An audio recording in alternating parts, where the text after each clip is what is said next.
नमस्कार, आदाब, बहुत बहुत स्वागत आप सभी का। आप देख रहे हैं खास कार्यक्रम नजर और नजरिया। मैं हूं आपके साथ बुशरा खानम फहद।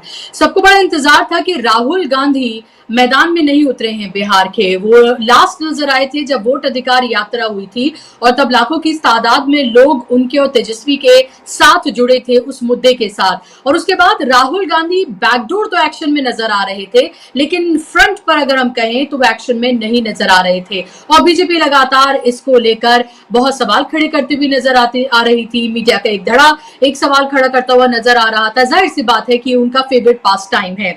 आज राहुल गांधी मैदान में उतरे और राहुल गांधी ने आज दो उनकी रैलियां, एक मुजफ्फरपुर और दूसरी दरभंगा, जहां पर उनके साथ तेजस्वी यादव उनके साथ बिल्कुल कंधे से कंधा मिलाकर खड़े हुए थे, क्योंकि लोगों को यह भी डाउट था कि राहुल गांधी क्या रैलियां अकेले करने जा रहे हैं, क्योंकि इसी तरह की तमाम खबरें फैलाई गई थी कि दरार पड़ गई है, सब कुछ खत्म हो गया है, अब तो गठबंधन जो है वो टूट गया है। लेकिन आज जब पहली रैली में, मुजफ्फरपुर की रैली में, जब राहुल और तेजस्वी एक साथ साथ ही नजर आए, तो जाहिर सी बात है ये तमाम तरह के डाउट्स जो हैं और तमाम तरह के सवाल जो हैं उन पर एक तरह से पानी सा फिर गया। लगातार आप ये देखिए कि महागठबंधन अब अपने पूरे नैरेटिव जो उसके खिलाफ बनाया गया था उसमें कैसे अपने आप को एक तरह से फ्रंट फुट पर वो खेलते हुए दिखा रहे हैं, ये सामने दिख रहा है। चाहे तेजस्वी यादव के नाम की घोषणा हो, उसके बाद किस तरह से उन्होंने मैनिफेस्टो जो है वो रिलीज किया है, और अब राहुल गांधी का तेजस्वी के साथ आना, यानी कि ऑल इज वेल महागठबंधन में नजर आ रहा है। लेकिन वहीं दूसरी तरफ एनडीए में ऑल इज वेल नजर नहीं आ रहा है। लगातार जिस तरह की मनमुटाव की खबरें सामने निकल कर आ रही हैं, वो भी बहुत तरह के सवाल जो है वो पैदा कर रही हैं, लेकिन वो अपनी तरफ नहीं देख रहे हैं, वो तमाम उंगलियां महागठबंधन की तरफ उठा रहे हैं। आज जब राहुल गांधी मैदान में उतरे तो राहुल गांधी अपने उसी चित परिचित अंदाज में वो नजर आए। उन्होंने नरेंद्र मोदी, अडानी, अंबानी सबको कटघरे में खड़ा किया, और जिस तरह से आज उन्होंने, चाहे छठ की बात करें या फिर जिस तरह के उन्होंने अल्फाज का इस्तेमाल किया कि अगर मोदी जी को आप कहेंगे कि हम आपको वोट दे देंगे तो स्टेज पर नाचने के लिए भी तैयार हो जाएंगे, इस तरह के हार्श जो वर्ड्स हैं उसका उन्होंने इस्तेमाल किया है। उन्होंने बिहार के युवाओं की बात की, उन्होंने तरक्की की बात की, शिक्षा की बात की, रोजगार की बात की, उन्होंने बात की मेक इन बिहार की, यानी कि बिहार के प्रोडक्ट होने चाहिए, मेड इन चाइना नहीं बल्कि मेड इन बिहार होना चाहिए। तो इस तरह की तमाम बातें उन्होंने की, यानी कि मुद्दों पर कॉन्सेंट्रेट उन्होंने अपना पूरा भाषण किया। मैं आपको सुनाना चाहूंगी, राहुल गांधी ने वो जो डांस वाली बात कही है वो सबसे ज्यादा भारतीय जनता पार्टी को चुभ रही है। क्या कुछ उन्होंने कहा है, सुन लीजिए आप जरा। अगर आप कहोगे नरेंद्र मोदी जी आप ऐसा ड्रामा करो वोट के लिए, वो कर देंगे, जो भी करवाना है करवा लो। मैं कह रहा हूं आप उनको कहो कि देखो भैया हम आपको वोट देंगे, आप स्टेज पे आके नाच लो, वो नाच लेंगे, नाच लेंगे। कह रहा आप कोशिश करो, मोदी जी आइए स्टेज पे आइए, भाषण मत दीजिए, डांस कर दीजिए, हम आपको वोट देंगे, देखना कर देंगे। जो भी करवाना है करवा लो। आप इत्तेफाक रख सकते हैं और ना इत्तेफाकी भी रख सकते हैं राहुल गांधी की इन बातों से, लेकिन राहुल गांधी इसमें ये कहने की कोशिश कर रहे हैं कि मोदी जी वोट के लिए कुछ भी कर सकते हैं और किसी भी हद तक वो जा सकते हैं, वो ये कहने की कोशिश कर रहे हैं। इसके अलावा आपको याद होगा अपने पिछले भाषण में मोदी जी ने डेटा की बात की थी कि एक कप चाय जो है उसकी कीमत के बराबर उन्होंने 1 GB डेटा कर दिया है। उन्होंने रील को कारोबार से उन्होंने जोड़ा था, उसको लेकर भी राहुल गांधी ने बहुत जबरदस्त तरीके से घेरा है मोदी जी को। सुन लीजिए आप उसको भी। मोदी जी कहते हैं, बिहार के युवाओं से कहते हैं कि हमने आपको कम दाम में डेटा दे दिया। आपने कम दाम में डेटा दे दिया, मगर डेटा की कंपनी किसको दी? पैसा कौन बना रहा है? बिहार का युवा नहीं बना रहा है, जियो का मालिक बना रहा है। फायदा तो आपने उसको दिया, और बिहार के युवा के सामने आकर आप झूठ बोल रहे हो कि हमने आपको डेटा दिया। नहीं, आपने डेटा नहीं दिया। आपने अंबानी जी को हिंदुस्तान का स्पेक्ट्रम दिया, जियो की कंपनी के लिए आपने सब कुछ किया, आप वो क्यों नहीं बोलते हो? तो आपने सुन लिया कि वो डेटा वाली बात, क्योंकि मुद्दा कोई पास है नहीं और इसीलिए इसी तरह की तमाम बातें वो करते हुए मंच से नजर आ रहे हैं आजकल। और आपने अभी छठ जो है वो संपन्न हुआ है और उसके साथ ही जो छठ पर हो रही राजनीति जो है उसको लेकर विवाद थमने का नाम नहीं ले रहा है। आपको ये पता ही होगा कि दिल्ली में जिस तरह के इंतजाम किए गए, जो पूरा पीआर किया गया, मोदी जी को आना था, जो पॉन्ड बनाया गया था यमुना जी के पास, उस पॉन्ड में डुबकी लगाने के लिए आना था, लेकिन तमाम पोल जो है वो खोल दी सोशल मीडिया ने, कुछ पत्रकारों ने और आम आदमी पार्टी ने। और उसके बाद मोदी जी का वो जो पीआर का स्टंट था वो वहीं पर ही खत्म हो गया। उसको लेकर भी राहुल गांधी ने बहुत गंभीर बातें कही हैं और कहा है कि देखिए कैसे जो यमुना है वो उसका एक हिस्सा जो है कैसे वीआईपीज के लिए है और कैसे एक हिस्सा जो है वो आम लोगों के लिए है। वो बहुत बड़ी बात उन्होंने यहाँ पर कही है और ये भी बहुत चुभने जा रही है, क्योंकि इसको लेकर पूरी बीजेपी अपनी बहुत पीठ थपथपा रही है। अनगिनत पैसा जो है वो खर्च किया गया है पीआर में, ये बताने के लिए कि देखिए कैसे छठ का इंतजाम जो है वो आते ही सरकार ने किस तरह से बेहतरीन कर दिया है। सुनिए आप राहुल गांधी ने क्या कुछ कहा है और फिर मैं जाऊंगी अपने मेहमानों के पास। पहले मैंने टीवी पे देखा, एक तरफ यमुना, फोटो देखी आपने? वो देखी? एक तरफ यमुना, गंदा पानी, उसको अगर कोई पी ले या उसमें घुस जाए बीमारी हो जाए। दूसरी तरफ छोटा सा मोदी जी के लिए तालाब, दूर दूर से पाइप से पानी आता है। एक हिंदुस्तान, मोदी जी वाला हिंदुस्तान। अगर मोदी जी को ड्रामा करना है,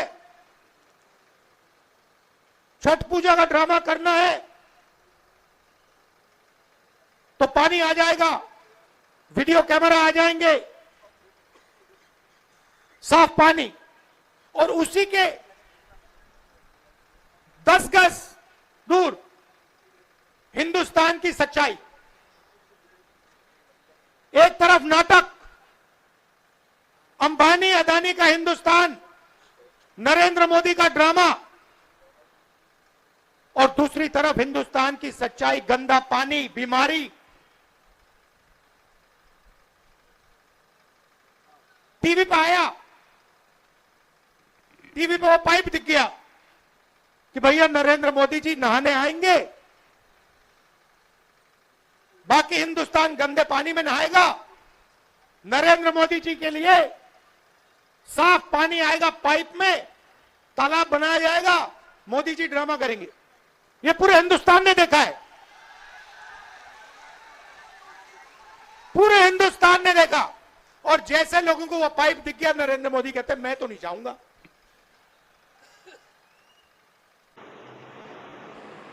तो आपने सुन लिया राहुल गांधी को यहाँ पर कि जैसे ही सच्चाई पता चल गई, मोदी जी ने कह दिया तो मैं तो नहीं जाऊंगा। एक हिंदुस्तान अंबानी अडानी का है, मोदी जी का है, और दूसरा हिंदुस्तान जो है वो आम गरीब उन लोगों का है जिनके लिए वो गंदगी से भरा हुआ पानी है, जिसको लेकर बड़े बड़े दावे किए जा रहे हैं। और जो वीआईपीज हैं उनके लिए, मोदी जी के लिए किस तरह से एक पौंड नुमा शक्ल का एक तालाब जो है वो जो बनाया गया है, उसमें पानी पाइपों से लाया जा रहा है। तो ये पोल भी खोलते हुए यहाँ पर राहुल गांधी नजर आए। जाहिर सी बात है राहुल गांधी के भाषण का हर लफ्ज, हर अंश जो है वो बीजेपी को बहुत चुभने जा रहा है। अब देखना ये होगा कि मोदी जी जब आते हैं फिर से बिहार में और जो वो रैली करेंगे तो क्या वो इन तमाम चीजों का जवाब देते हुए नजर आएंगे, क्योंकि राहुल गांधी यही नहीं रुके हैं। राहुल गांधी ने नीतीश को लेकर भी कटाक्ष किया है, कहा है कि देखिए रिमोट कंट्रोल से ये सरकार चल रही है। अगर आपको लगता है कि पिछड़ा अति पिछड़ा उनकी सरकार चल रही है, तो नीतीश कुमार जो है वो दरअसल रिमोट कंट्रोल से चल रहे हैं। उनके 20 साल का जो शासन है उसको लेकर भी राहुल गांधी ने कड़े और बड़े सवाल पूछे हैं। तेजस्वी यादव भी उनके साथ थे। तेजस्वी यादव ने कहा कि अगर बहुत दिन तक पानी जो है वो ठहर जाए तो वो भी सड़ जाता है, और उसका कंपैरिजन उन्होंने नीतीश सरकार से किया है। तो पूरी तरीके से एक्शन में महागठबंधन अब नजर आ रहा है। राहुल गांधी अब मैदान में, इसका असर कितना होगा, किस तरह से होगा, रिस्पॉन्स जो मिल रहा था रैली में वो ये बता रहा था कि लोग उनकी कही गई बातों को पसंद कर रहे हैं, लेकिन क्या ये वोट में तब्दील होंगी, ये एक बड़ा सवाल जरूर है। मेरे साथ दो खास मेहमान जुड़ गए हैं, स्क्रीन पर आप मेहमानों को ले आइए ताकि चर्चा का आगाज किया जाए। और ये पूछना बेहद जरूरी है कि राहुल गांधी के मैदान में आने से, राहुल तेजस्वी के दो युवाओं के मैदान में आने से और एक साथ आने से बिहार की तस्वीर कितनी बदल रही है। ले आए स्क्रीन पर आप मेहमानों को ताकि चर्चा का हम आगाज करें। आप देख सकते हैं दो मेरे साथ मेहमान जुड़ गए हैं।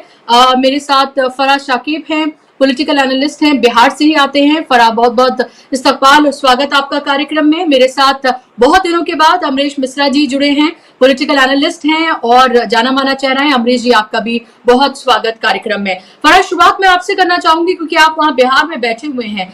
राहुल गांधी ने आज इस तरह की बातें कही है, जाहिर सी बात है बीजेपी को ये बहुत चुभेंगी क्योंकि सीधा वार उन्होंने अंबानी अडानी पर तो किया, लेकिन सबसे ज्यादा वार उन्होंने मोदी पर किया है और एक तरह से प्रोपेगेंडा और झूठ जो है उसकी पोल खोली है। कितना बदलेगा बिहार का चुनाव राहुल और तेजस्वी के एक साथ आने के बाद? क्योंकि भीड़ तो बहुत थी, तालियां बहुत बज रही थी, शोर भी बहुत था, लेकिन क्या ये वोटों में तब्दील होगा, ये भी एक बड़ी बात है।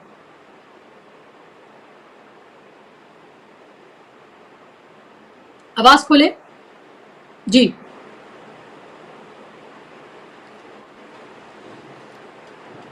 आपकी आवाज नहीं आ रही, आवाज खोलिए फरा की।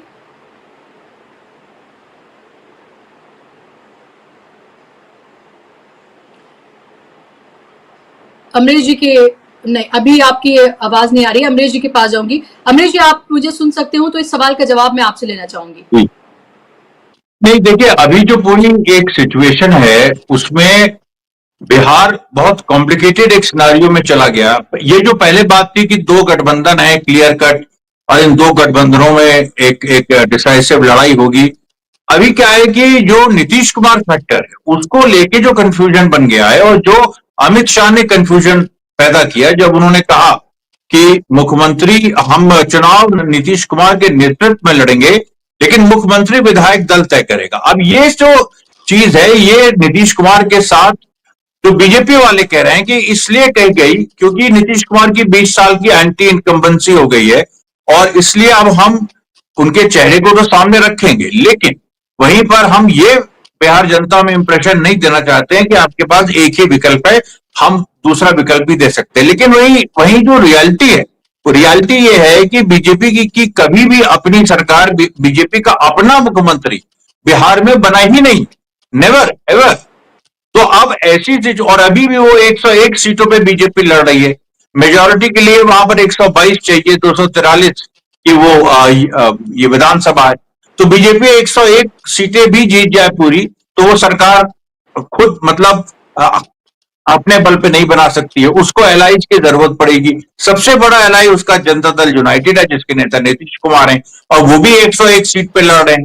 बाकी जो छोटे मोटे हैं वो तो जीतन राम मांझी हैं, एलजेपी है। अब बीच में बात आई थी कि चिराग पासवान को नरेंद्र मोदी या और अमित शाह प्रोजेक्ट करना चाहते हैं क्योंकि वो उन्होंने कहा कि मैं हनुमान हूं उन लोगों का। तो अब चिराग पासवान को भी जो सीटें मिली हैं, आप देखिए वो ऐसी सीटें मिली हैं कि जो चाह रहे थे, जहां उनका एक जीतने की स्थिति थी वहां उनको वो सीटें नहीं दी गई। तो अब इस पूरे खेल में ऐसा लग रहा है कि बीजेपी एक कोई क्या कहा जाए उसको, कोई छुपा हुआ पत्ता निकाल के लाना चाहती है।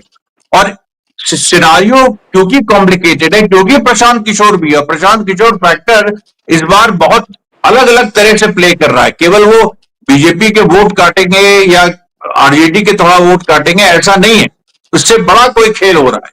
तो वो उसको समझने की जरूरत है। दूसरी तरफ महागठबंधन का देखिए वहां पर भी इश्यूज रहे हैं, प्रॉब्लम्स रही है। 11 सीटों पे फ्रेंडली फाइट्स हो रही हैं।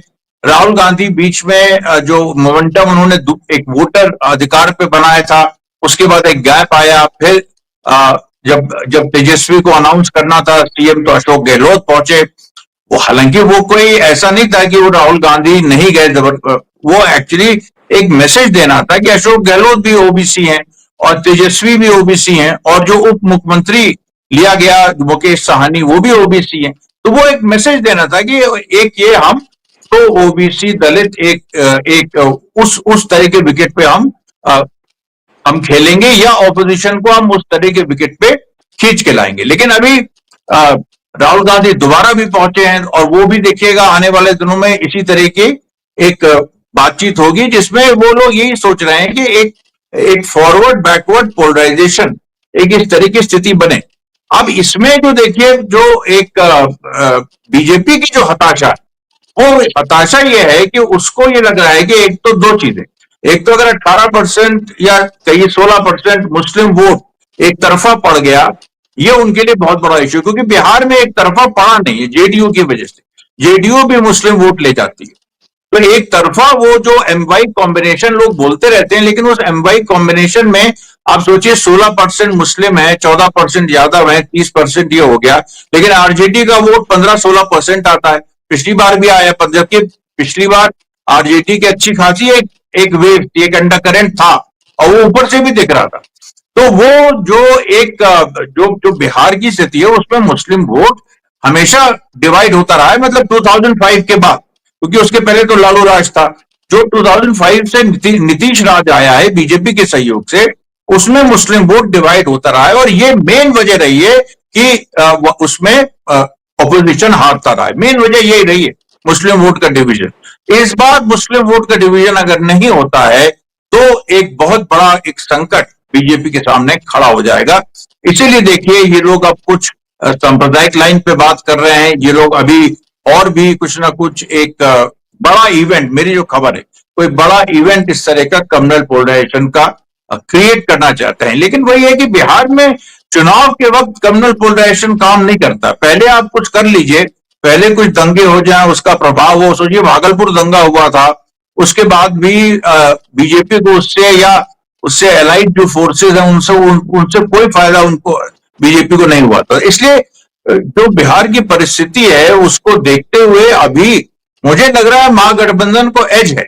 हालांकि जो बीजेपी के जो बहुत सारे लोग हैं वो कह रहे हैं कि नहीं नहीं, ये तो एनडीए को एज है। अच्छा, एक चीज और है इसमें, मैं आपको बताऊं, नीतीश कुमार, अब नीतीश कुमार जो है वो 101 सीटों पे लड़ रहे हैं। अब 101 सीटों पे, और उनका आरजेडी से सीधा मुकाबला शायद 90-95 सीटों पे है। तो लोग ये कह रहे हैं कि आरजेडी और नीतीश कुमार में कहीं ना कहीं एक अंडरस्टैंडिंग है कि नीतीश कुमार को अगर उधर बीजेपी डंप करती है तो इधर वो आ सकते हैं। अब ये संभावना एक अलग चीज होगी, क्योंकि इसमें देखिए क्या है कि बहुत सारे फैक्टर्स हैं, और ये पहले भी नीतीश सीएम बन चुके हैं, और तेजस्वी मतलब चाचा भतीजा वाला एक मामला एक पहले चल चुका है। तो ये भी एक पॉसिबिलिटी है कि अंदर खाते पीछे डील हो। लेकिन देखिए, डील राजनीति में जब कंपेटिटिव पॉलिटिक्स हो रही है और चुनाव की राजनीति हो रही है, तो फिलहाल वो डील का जो मामला है वो बाद में आए। अभी तो हमको ये लग रहा है कि महागठबंधन ने थोड़ा सा एज लिया हुआ है, and everything depends on the Muslim को। जी जी, ठीक है। और जाहिर सी बात है कि इसीलिए एक नैरेटिव पूरा चलाया भी गया सोशल मीडिया पर। वो लोग कभी जब मुसलमानों का नाम नहीं लेते, जिहादी कह के जो बुलाते हैं, वो भी मुसलमानों के हितैषी बनकर बात कर रहे थे। और आज भी आप ये देखिए, जब राहुल गांधी ने आज भाषण दिया है, तो राहुल गांधी जब अपने भाषण को समाप्त कर रहे थे, मुजफ्फरपुर वाले की खासतौर पर मैं बात कर रही हूँ, तब उन्होंने ये बात सीधे तौर पर उन्होंने कही कि सबकी सरकार बनेगी, पिछड़ा, अति पिछड़ा, माइनॉरिटी, ये सबकी सरकार होगी। और माइनॉरिटी शब्द का उन्होंने इस्तेमाल किया, हालांकि मुसलमान शब्द का इस्तेमाल नहीं किया, लेकिन माइनॉरिटी शब्द का उन्होंने इस्तेमाल इसमें जरूर किया है। फरा, अगर आपकी आवाज मुझ तक पहुंचे तो मैं सवाल को रिपीट करना चाहूंगी कि राहुल गांधी के मैदान में उतरने से और तेजस्वी के साथ में आने से, इन दोनों युवाओं के एक बार फिर से साथ में देखने से बिहार का चुनाव कितना बदला है? आवाज आ रही है? मेरी आवाज आ रही है? जी, आ रही है आपकी आवाज। हाँ, वीडियो मेरी स्टिल हो गई है, इसलिए मुझे लगा कि पता नहीं आवाज जा रही है कि नहीं जा रही। हाँ, अमरीश भाई को करेक्ट कर दे। हाँ, अमरीश भाई को करेक्ट कर देता हूँ। तकरीबन 51 से 55 सीटों पर आरजेडी और जेडीयू आमने सामने चुनाव लड़ रही है। 90 सीटें नहीं है, 51 से 55 सीटों के आसपास आरजेडी और बीजेपी आमने सामने है, और उतनी ही सीटों पर लगभग जेडीयू और आरजेडी आमने सामने है। हालांकि जेडीयू 101 सीट पर लड़ रही है और आरजेडी 143 सीट पर लड़ रही है। तो बाकी 143 में कुछ सीटों पर वो लोजपा आर के सामने है, कुछ पे वो वीआईपी उसके सामने है, उपेंद्र कुशवाहा जी के सामने है, कुछ पर वो जीतन राम मांझी जी की पार्टी के सामने है। इस तरह से वो बनता है। देखिए आज का जो मोमेंटम बना है, राहुल गांधी ने और तेजस्वी यादव ने जो दो लाइन ली है, दो अलग अलग प्रोस्पेक्टिव को क्रिएट करने की उन्होंने कोशिश किया है। आप उन दोनों के भाषण का फर्क देखिए। ना तेजस्वी यादव ने नीतीश कुमार को टारगेट किया है, ना राहुल गांधी एक शब्द भी नीतीश कुमार पर बोले हैं। ये बहुत माइन्यूटली ऑब्जर्व करने वाली चीजें हैं। राहुल गांधी ने जितनी बातें बोली हैं सब नरेंद्र मोदी को लेकर कहा है, और तेजस्वी ने अपनी बात की, उसमें उन्होंने किसी को टारगेट नहीं किया। उन्होंने कहा कि हम आएंगे तो हम ये नौकरी देंगे, हम आएंगे तो हम आरक्षण देंगे, हम आएंगे तो 500 रुपए का सिलेंडर देंगे, हम आएंगे तो माई बहन सम्मान योजना देंगे। अपनी बात की उन्होंने, और राहुल गांधी ने जो टारगेट किया वो नरेंद्र मोदी को किया कि फैक्ट्री लगाएंगे गुजरात में और विक्ट्री मांगेंगे बिहार में, और डेटा सस्ता किया तो किसका फायदा हुआ, 1 रुपए की जमीन आपने अडानी को दे दी बिहार में। ये तमाम चीजें उन्होंने की है। ये एक बड़ा महत्वपूर्ण पहलू है, इसको हम नजरअंदाज नहीं कर सकते हैं। दूसरी बात है कि लोग बोल रहे थे कि वोट चोरी का मुद्दा महागठबंधन ने छोड़ दिया है, एसआईआर का मुद्दा महागठबंधन ने छोड़ दिया है। आज उस परसेप्शन को भी राहुल गांधी ने गलत साबित किया। यानी दोनों नेताओं ने अपनी अपनी लाइन लेंथ पकड़ी हुई है।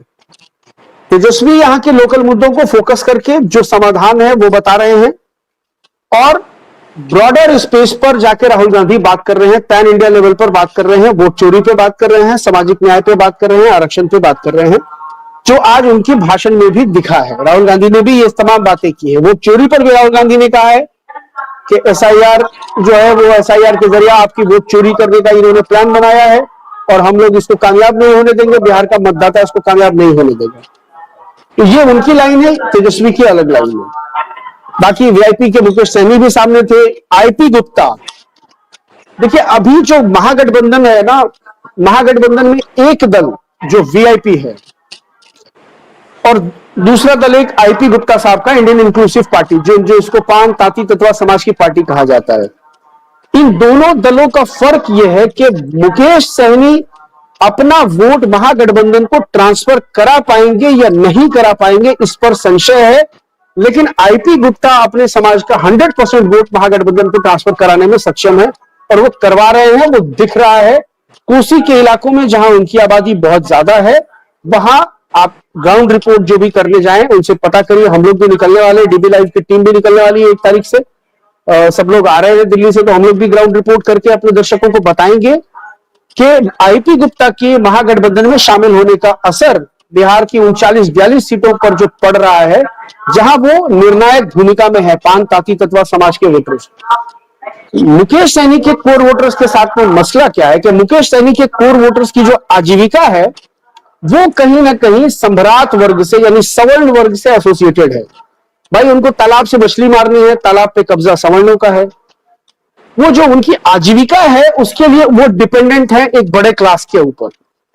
बाकी आप देख लीजिए, रविदास समाज है, उसको अगर चप्पल जूता सिलने का काम करना है वो किसी पे डिपेंडेंट नहीं है।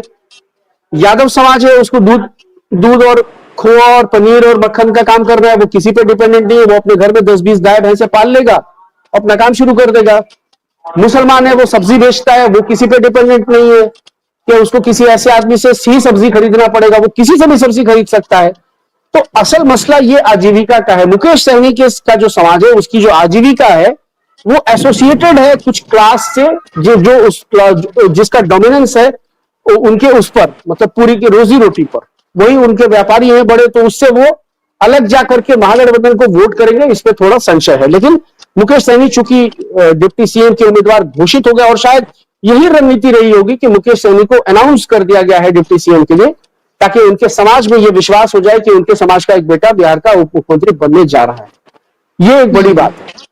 दूसरी बात यह है कि देखिए आज जहां राहुल गांधी तबाह कर जी आप कुछ पूछ रही है विशाखा? नहीं, आप अपनी बात पूरी करें। हाँ, मैं ये कह रहा हूं, आज राहुल गांधी की जहां सभा हुई है वो मिथिलांचल का इलाका बोला जाता है, मुजफ्फरपुर और दरभंगा। मुजफ्फरपुर को मिथिलांचल की राजधानी कहा जाता है। अभी राहुल गांधी, जब हम और आप बात कर रहे हैं, तो राहुल गांधी सकरा में दरभंगा में बोल रहे हैं, है ना। उस मंच पर आईपी गुप्ता भी हैं। राहुल गांधी ने जो बातें की हैं, आप देखें कि उसमें कोई भी क्लास, मतलब किसी क्लास को उन्होंने टारगेट नहीं किया है, किसी धर्म को उन्होंने टारगेट नहीं किया। दूसरी तरफ आज योगी आदित्यनाथ की सभा है सीवान में, रघुनाथपुर में। रेखा गुप्ता भी आई हुई है, दानापुर में उनका रोड शो है। नीतीश जी भी नालंदा के हरनौत में सभा कर रहे हैं। राजनाथ सिंह जी भी आए हुए हैं, वो महाराजगंज और उस इलाके में है जिधर राजपूत समाज का डोमिनेंस है। मोहन यादव मध्य प्रदेश के मुख्यमंत्री हैं, वो आए हुए हैं, उनकी सभा सुपौल मधेपुरा में होनी है। मधेपुरा सुपौल के बारे में कहा जाता है कि रोम पोप का मधेपुरा गोप का, मतलब वहां यादव समाज की बड़ी आबादी है, इसलिए वहां मोहन यादव को भेजा गया है। वो तमाम महाराजगंज सिवान के इलाके में राजपूत समाज की बहुत आबादी है, तो इसलिए उधर राजनाथ सिंह को भेजा गया है। सिवान में शहाबुद्दीन के बेटे के सामने योगी आदित्यनाथ को भेजा गया, क्योंकि शहाबुद्दीन के बेटे के नाम पर ये लोग लगातार पोलराइज करने की कोशिश कर रहे हैं। ओसामा के नाम पर लगातार पूरा का पूरा ये सोच रहे हैं कि चुनाव को पोलराइज कर दिया जाए, और इसीलिए शायद मुझे लगता है इसी रणनीति की वजह से तेजस्वी यादव ओसामा के प्रचार में नहीं जा रहे हैं, बल्कि अखिलेश यादव 3 नवंबर को ओसामा के पक्ष में प्रचार करने के लिए रघुनाथपुर जा रहे हैं। अखिलेश यादव को भेजा जा रहा है ओसामा के पक्ष में प्रचार करने के लिए, तेजस्वी वहां नहीं जाएंगे। अगर तेजस्वी जाके ओसामा के साथ मंच साझा, जो लगातार चाहे प्रधानमंत्री हो, चाहे हम बात करें गृह मंत्री की, और योगी आदित्यनाथ तो ये कर ही रहे हैं। आज भी जो उन्होंने भाषण दिया उसमें भी उन्होंने ओसामा का नाम, एक तरह से वो धर्म को भी टारगेट करें, सांप्रदायिक ध्रुवीकरण भी, और दूसरा ये बताने की कोशिश के देखिए जंगल राज वो फिर से लेकर आ रहे हैं। क्या ये चीजें फरा आपको ये कामयाब होती हुई देख रहे हैं? क्या वाकई में लोग अभी भी इन बातों को किसी पर यकीन कर रहे हैं? क्या उस एजेंसी को वो हैंडल कर पा रहे हैं योगी आदित्यनाथ उस तरह से? क्योंकि ये रिपीटेटिव है, जो तमाम लोग जितने भी आ रहे हैं वो यही बात करते हुए नजर आ रहे हैं, बीजेपी के जो बड़े चेहरे हैं। आज राजनाथ सिंह जी ने भी यही बात कही है कि वो लोग पूरे बिहार को बदनाम कर रहे हैं, जंगल राज ले आएंगे। इनके पास जंगल राज के अलावा और कोई मुद्दा नहीं है। और मैं आपको अंदर खाने की खबर बता रहा हूं, योगी आदित्यनाथ और हिमंता के आने के खिलाफ है नीतीश कुमार। वो नहीं चाहते हैं कि बिहार में योगी आदित्यनाथ या हिमंता बिस्वा शर्मा को बुलाया जाए। अब गिरिराज सिंह के साथ तो मजबूरी है, चूंकि वो बेगूसराय यहाँ के स्थानीय सांसद हैं, तो उनको तो वो रोक नहीं सकते हैं। लेकिन योगी आदित्यनाथ यूपी से आए और हिमंता बिस्वा शर्मा असम से आकर के यहाँ जो है सांप्रदायिक गंध फैलाएं, ये नीतीश जी को नागवार लग रहा है। और इन्हीं सब बातों को लेकर के जो अंदर का रिफ्ट है वो आपको कल रिफ्लेक्ट होगा, जब कल नरेंद्र मोदी के मंच पर नीतीश कुमार जी नहीं दिखेंगे। नीतीश कुमार जी ने बहुत स्पष्ट संदेश दे दिया है कि आप घोषित करें, और एक महागठबंधन अलग से दबाव तो बना ही रहा है नीतीश जी के ऊपर में। और अंदर खाने की खबर यह है, मैं पूरी जिम्मेदारी से आपको बता रहा हूं कि 23 तारीख को जब अशोक गहलोत साहब तेजस्वी यादव को बतौर मुख्यमंत्री प्रोजेक्ट कर रहे थे, तो वो सिर्फ अशोक गहलोत साहब की जुबान थी, अशोक गहलोत साहब का चेहरा था। लेकिन यह रणनीति नीतीश और लालू की संयुक्त रणनीति है। यह मैं बता रहा हूं आपको, नीतीश और लालू की संयुक्त रणनीति है तेजस्वी यादव को महागठबंधन का उम्मीदवार प्रोजेक्ट करवाने में। नीतीश जी ये चाहते हैं कि तेजस्वी को प्रोजेक्ट किया जाए ताकि वो महागठबंधन एनडीए के ऊपर दबाव बनाए कि आप हमको भी बतौर मुख्यमंत्री प्रोजेक्ट कीजिए। और 2005 में आपको याद होगा, 2005 में बिहार में 2 बार विधानसभा के चुनाव हुए थे। एक बार फरवरी के महीने में हुए थे और एक बार अक्टूबर नवंबर के महीने में हुए थे। तो जब फरवरी के महीने में 2005 में जब चुनाव हुए थे, तो उस वक्त एनडीए ने मुख्यमंत्री का चेहरा घोषित नहीं किया था, अनाउंस नहीं किया था मुख्यमंत्री के चेहरे का कि नीतीश जी ही मुख्यमंत्री होंगे। और उसका नतीजा यह हुआ था कि 2005 के फरवरी मार्च में जो चुनाव हुए थे उसमें भाजपा को 37 सीटें आई थी और जदयू को 55 सीटें आई थी और हंग असेंबली हो गई थी। रामविलास पासवान जी जो है स्मृति शेष हैं, अब उनको विनम्र श्रद्धांजलि देते हुए मैं कहना चाहता हूं कि तब वो 29 एमएलए के साथ सत्ता की चाबी लेकर के घूमते रह गए थे कि सत्ता की चाबी तो मेरे पास है और हम जिसको चाहेंगे समर्थन देंगे। और नतीजा ये हुआ था कि वो जो है विधानसभा जो है उसको फिर भंग करके दोबारा से अक्टूबर नवंबर में चुनाव कराया गया था 2005 में। तो इस दरमियान ये हुआ था कि अरुण जेटली साहब ने नारा दिया था, नया बिहार नीतीश कुमार ठोस बहुमत अब की बात। और उसी नारे का नतीजा था कि 2005 के अक्टूबर नवंबर में जब चुनाव हुए तो एनडीए को मैंडेट मिला, 143 सीटें एनडीए जीत करके आया, यानी बहुमत की सरकार आई एनडीए की। उसके बाद उसको किसी और के समर्थन की जरूरत नहीं थी, रामविलास पासवान जी के समर्थन की जरूरत नहीं थी, किसी निर्दलीय के समर्थन की जरूरत नहीं थी। बीजेपी और जदयू ने मिलकर के इतनी सीटें जीत ली थी। तो यही स्थिति 2005 की वही स्थिति अभी रिपीट हो रही है कि एनडीए की तरफ से मुख्यमंत्री पद का ऐलान नहीं हुआ है। हर चुनाव में ऐलान किया इन्होंने, 2015 छोड़ करके 2010 में भी किया, 2020 में भी किया, लेकिन अभी तक उन्होंने ऐलान नहीं किया है। हालांकि राजीव प्रताप रूडी बोल रहे हैं, ये चिराग पासवान बोल रहे हैं, लेकिन बिहार की जनता यकीन नहीं कर रही है। बिहार की जनता सुनना चाहती है मोदी के मुंह से, अमित शाह के मुंह से, और नीतीश जी भी यही चाहते हैं कि नरेंद्र मोदी एश्योर करें बिहार की जनता को कि I will be the CM अगर हमको एनडीए को बहुमत मिलता है तो, और अमित शाह एश्योर करें बिहार की जनता को, और वो अभी तक इन दोनों ने नहीं किया है। तो नीतीश जी आप देखेंगे कि वहां जो 51 से लगभग 55 सीटों के ऊपर राजद का वोटर आमने सामने होगा, राजद और जदयू का, तो वहां बहुत आक्रामक तरीके से राजद का प्रचार भी नहीं होगा और जदयू का प्रचार भी नहीं होगा। ये मैं आपको बता, वहां कोई भी जीत जाए, ये अंदर खाने की एक सहमति बन सकती है कि वहां राजद जीत जाए, जदयू जीत जाए, कोई बात नहीं है। मुसलमानों के वोट की बात अभी अमरीश भाई कर रहे थे, बिल्कुल सही कह रहे हैं अमरीश भाई कि पिछले 4 चुनाव में मुसलमानों का वोट डिवाइड हुआ है, कम ज्यादा ये जरूर हुआ है, लेकिन बहरहाल मुसलमानों का वोट नीतीश जी को मिला है। 2015 में तो महागठबंधन ही था, 2010 में भी मिला है और 2020 में भी मिला है मुसलमानों का वोट। लेकिन इस बार की जो स्थिति है और खास के वक्फ कानून के बाद की जो स्थिति है, उसके बाद नीतीश जी अपना भरोसा खो चुके हैं मुसलमानों के बीच में। तो इस बार इंटैक्ट है, एकदम सॉलिड सीमेंटेड वोट है। और दूसरा ये भी कि जो सांप्रदायिक ध्रुवीकरण, हाँ, ये जो सांप्रदायिक ध्रुवीकरण करने की लगातार कोशिशें जो की जा रही हैं, जिस तरह से ओसामा को भी टारगेट किया जा रहा है, जो बातें लगातार कही जा रही है, और उसके अलावा भी योगी आदित्यनाथ अपने प्रदेश में क्या कर रहे हैं और दूसरे जो तमाम मुख्यमंत्री हैं जिनको भेजा जा रहा है वो क्या कर रहे हैं, मोदी जी किस तरह की बातें करते हैं, नीतीश कुमार उस पर अपने लब नहीं खोल रहे हैं, तो जाहिर सी बात है मुसलमानों के लिए ये चुनाव डू एंड डाई वाला है। उनको ये पता है कि इस बार नीतीश कुमार मुख्यमंत्री नहीं बनने जा रहे हैं। मुख्यमंत्री अगर वो नहीं बनेंगे, इसका मतलब बीजेपी अपना कोई ना कोई मुख्यमंत्री बनाएगी, साम दाम दंड भेद कुछ भी करके, क्योंकि उनकी सियासत को लोगों ने इतने सालों में जान लिया कि वो कुछ भी करके कुछ भी कर लेंगे।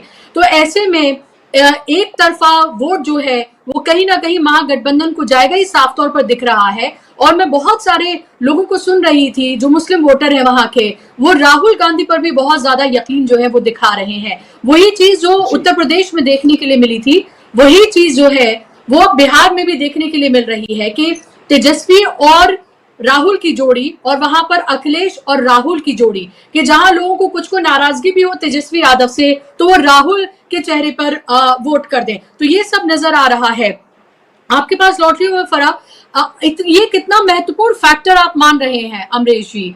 और क्या आपको लग रहा है कि खेल जितना चुनाव से पहले है, मान लीजिए त्रिशंकु आती है, हंग असेंबली होती है, ये मान लीजिए किसी एक को अगर मेजॉरिटी नहीं मिलती है, तो नीतीश कुमार क्या आपको लगता है कि अभी भी मोस्ट इंपॉर्टेंट प्लेयर हो सकते हैं जिस भी तरफ वो जाते हैं? क्योंकि ये भी बहुत महत्वपूर्ण है और बीजेपी के लिए भी बहुत महत्वपूर्ण है। बीजेपी ऑप्टिक्स जो है यहाँ पर बना रही है, वो नाम नहीं डिक्लेयर कर रही है।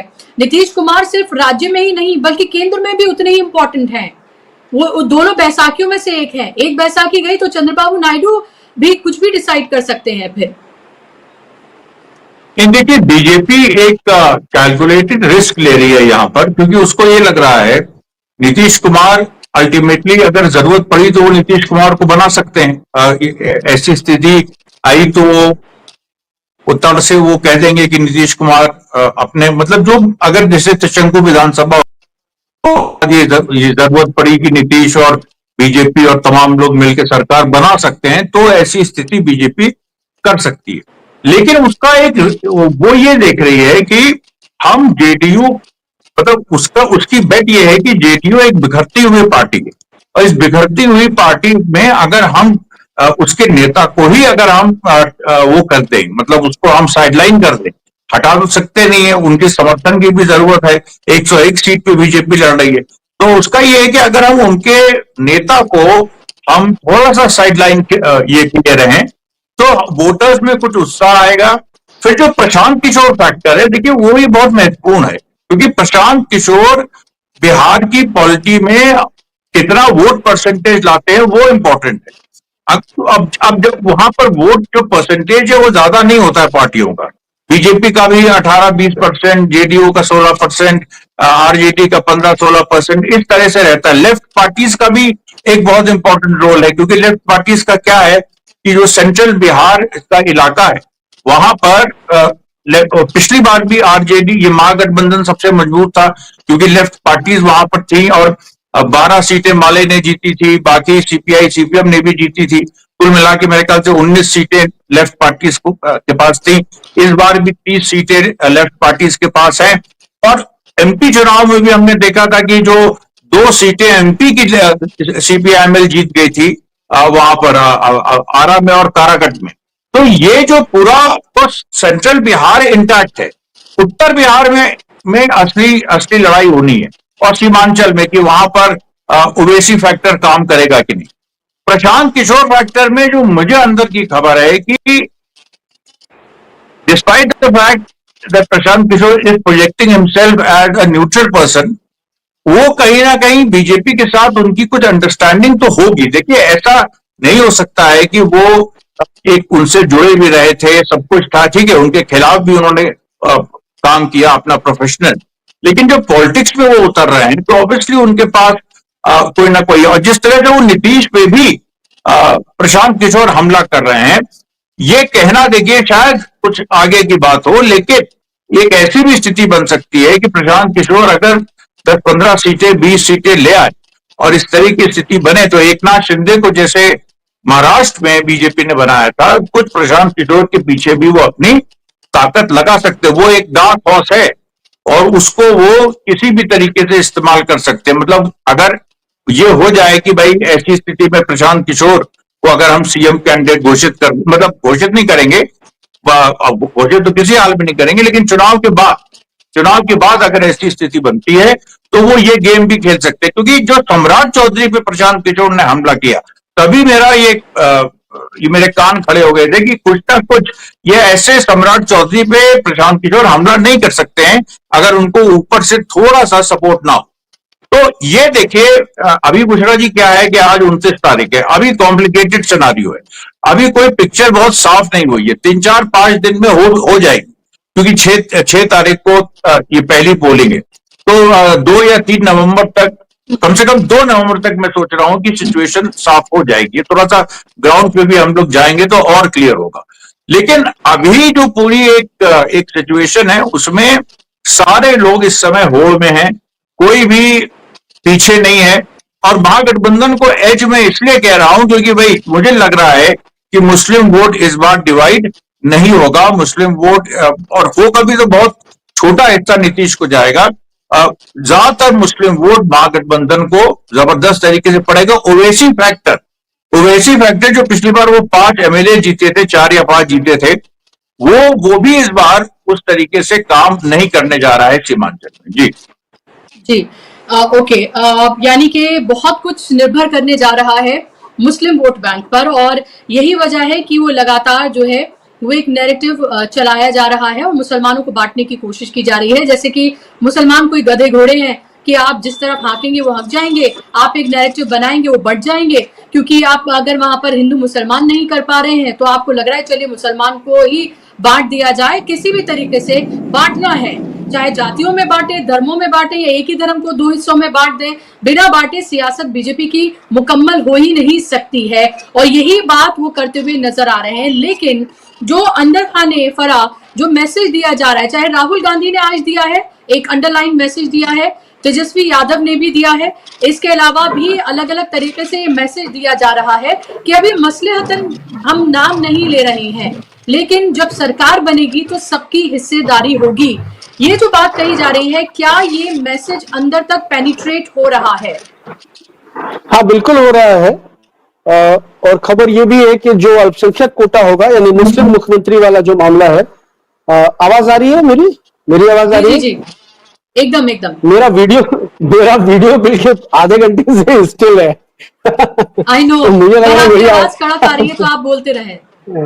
हाँ, तो मैं ये कह रहा हूं कि मुझे लगता है, और जैसी चर्चा भी है, कि मुस्लिम मुख्यमंत्री वाला जो मामला है वो कांग्रेस अपने कोटे से रखेगी, और एक तो अति पिछड़ा मुख्यमंत्री हो ही जाएंगे मुकेश सहनी जी, और महादलित वाला जो कोटा है वो संभवतः आरजेडी अपने कोटे से रखेगी। और अगर ऐसा नहीं होता है तो महादलित वाला कोटा अगर कांग्रेस को जाएगा तो फिर वो नाम भी डिक्लेयर्ड है, राजेश राम जी ही होंगे। और अगर आरजेडी की तरफ से कोई मुस्लिम मुख्यमंत्री का चेहरा सामने आता है तो वो अब्दुल बारी सिद्दीकी साहब हो सकते हैं। ये इसमें मतलब लगभग पिक्चर क्लियर है। मसलिहतन नाम नहीं लिया जा रहा है और ये बहुत अच्छी बात भी है कि अभी नाम ना लिया जाए, क्योंकि मुकेश सहनी के नाम पर अति पिछड़े वोटर्स में डेंट लगाना है, अति पिछड़े वोटर्स को अपने पाले में करना है, तो इसके लिए मुकेश सहनी का नाम अनाउंस कर दिया गया है। ये एक बड़ी स्ट्रेटेजी हो सकती है महागठबंधन की। और रमेश भाई सही कह रहे हैं कि अभी 1-2 दिन में और जो है पिक्चर वो साफ होगी, चीजें और क्लियर होंगी, तब जाकर के समझ में आएगा। लेकिन बहरहाल जो हम लोग बार बार कह रहे थे कि मोमेंटम थोड़ा लूज कर रहा है महागठबंधन, उसने उस मोमेंटम को रिज्यूम करना शुरू कर दिया है। हाँ, एक और बात जो मैं ऐड करना चाह रही थी, आज फिर से वही राहुल गांधी वो बात करना नहीं भूलते हैं। संविधान की प्रति जो है उनके हाथ में थी और उन्होंने कहा कि इसको बदलना चाहते हैं। तो आपको नहीं लग रहा कि एक तरफ तो जो मुस्लिम वोट बैंक है उसको तो कर ही रहे हैं, लेकिन साथ साथ वो पिछड़ा, अति पिछड़ा, ओबीसी, इन सबको ही मैसेज दे रहे हैं कि भाई देखिए आपकी कैसी हकमारी हो रही है और कैसे सेंधमारी की जा रही है। और जब वो बात बिहारी अस्तित्व की करते हैं, made in India, made in Bihar की जब वो बात करते हैं, फैक्ट्रियां लगाने की बात करते हैं, तो कहीं ना कहीं एक रोड मैप तो वो दे रहे हैं। तेजस्वी अलग से दे रहे हैं, राहुल का अपना अंदाज है। तो ये चीजें तो जाहिर सी बात है कि कहीं ना कहीं बिहारियों को, बिहार के लोगों को हिट करेंगी, क्योंकि दूसरी तरफ परोसने के लिए कुछ भी नहीं है। मैंने वही तो कहा, जब मैंने शुरू की, मैंने यही तो कहा कि राहुल गांधी ने एक अलग लाइन ली है और तेजस्वी ने एक अलग लाइन ली है और दोनों की सहमति से ये इस तरह की तस्वीर आपको सामने नजर आ रही है। तेजस्वी ने अपनी बातें की हैं, नौकरी, रोजगार, पलायन का मुद्दा, फैक्ट्रियां, वो तमाम चीजें जो स्थानीय मुद्दे हैं, और राहुल गांधी पैन इंडिया मुद्दे उठा रहे हैं। और जब वो संविधान उठाते हैं, यानी जो लोग ये मान रहे थे, बहुत सारे विश्लेषक अब ये मानने लगे थे कि वोट चोरी का मुद्दा गौन हो गया है, राहुल गांधी अब संविधान की बात नहीं कर रहे हैं।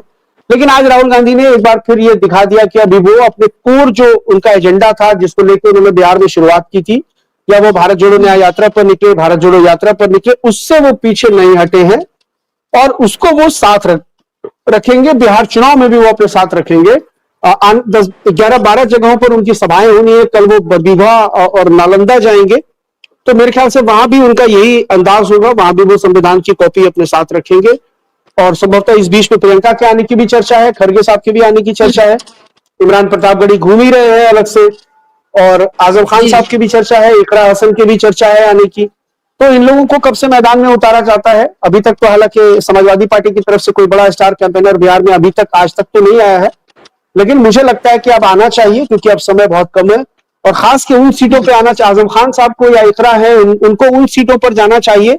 उनका प्रोग्राम इस तरह से बनाया जाए जहां ओवैसी के उम्मीदवार खड़े हैं और जो वो 2-4-5 हजार वोट महागठबंधन का काट रहे हैं, वो जो 20 से 25 साल का फर्स्ट टाइम वोटर है, उसको जज्बाती रूप से जिस तरह से ये लोग, मैं उसको कह सकता हूं कि उनका इस्तेहसाल करते हैं, शोषण करते हैं उनका, चूंकि वो उनको एक एहसास कमतरी में मुब्तला करते हैं। पहले तो दरी बिछाने वाला, जुम्मन में, और वो पता नहीं क्या क्या बोलते हैं सोशल मीडिया पर, आप भी देखती होंगी।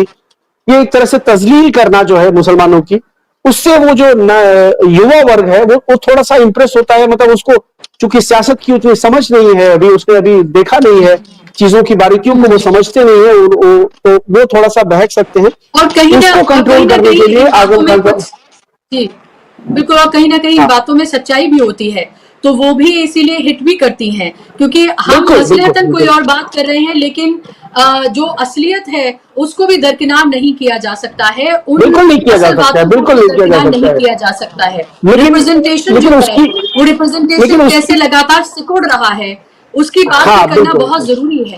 तो लेकिन उसकी अभिव्यक्ति किस पार्टी के जरिए की जा रही है, वो एक अलग बात है जी।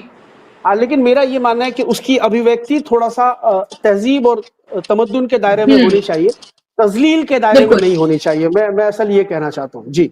जैसे आप देखिए कि जब अयोध्या का चुनाव जीत जाते हैं तो उनको लोग हिंदू विरोधी बता देते हैं, और जो अयोध्या के लोग वोटर्स हैं उनको किस तरह से भाजपा के जो समर्थक है उन्होंने हिंदू विरोधी और गद्दार और जयचंद पता नहीं क्या क्या कहना शुरू कर दिया था। जब अयोध्या की सीट बीजेपी हार जाती है तो वहां के हिंदुओं की किस तरह से इंसल्ट की गई। मैं वही बात कर रहा हूँ कि ठीक उसी तरह से ये कहते हैं कि जो मेरे साथ नहीं है वो नमरूद है, फिरौन है, वो तमाम चीजें, तो वो उस तरह से वो पैटर्न नहीं होना चाहिए। ठीक है, आप अगर कहीं ना कहीं अगर ये बातें कर रहे हैं कि जो मेरे साथ नहीं है वो नमरूद और फिरौन है, तो आपने क्या खुदा ना खास्ता अपने आप को मूसा अलैहिस्सलाम समझ लिया है? कि मतलब जो आपके साथ नहीं है वो नमरूद और फिरौन है, तो ये बातें भी विमर्श के केंद्र में है मुसलमानों के बीच में। जी नहीं, आई एग्री विद यू। और ये तमाम बातें, जाहिर सी बात है, किसी को अपने आप को उस पेडिस्टल पर बिठा देना, हाईएस्ट पेडिस्टल पर बिठा देना और सबको उससे नीचे देखना, ये किस तरह की राजनीति है, ये जाहिर सी बात है एक सवाल है ही।